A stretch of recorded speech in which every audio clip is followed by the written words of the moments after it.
윤석열 대통령의 첫 번째 전북 공약이 새만금 메가시티인데요.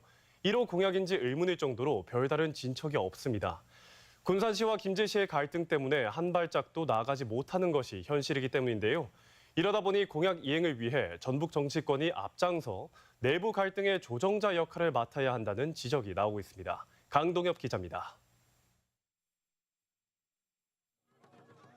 지난 대선 당시 전북을 찾아 미래 청사진을 제시한 윤석열 대통령. 그중 첫 번째로 이름을 올린 것은 새만금 메가시티였습니다. 군산과 김제, 부안을 하나로 묶어 인구 40만 명가량의 중심 도시를 육성해 새만금 발전의 축으로 삼겠다는 겁니다. 재정으로 투자도 많이 돼 있었습니다. 그런데 이제 이 정도 가지고는 안 되고 이제는 새만금을 완결 지을 때가 왔습니다. 이 같은 상징성에도 불구하고 공약은 낮잠만 자고 있습니다.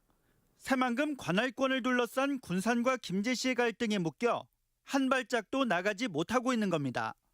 군산시와 군산시의회는 메가시티 추진을 강력히 요청하는 반면 김제시와 김제시의회는 관할권을 우선 해결해야 한다며 제동을 거는 것. 새만금개발청이 각각 이런 의견을 잇따라 전달하며 현격한 시각차를 드러내고 있습니다.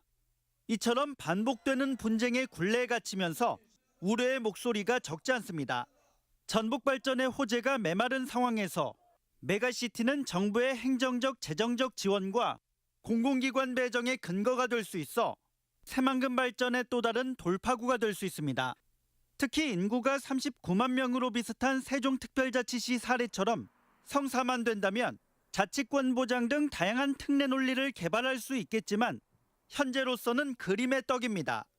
전북자치도 의회 역시 지난해부터 특위를 꾸려 중간 단계인 새만금 특별자치단체 구성을 위한 중재에 나섰지만 접점을 찾지 못한 상황. 결국 새롭게 구성된 전북 정치권이 나서 해법을 찾아야 한다는 말이 나옵니다.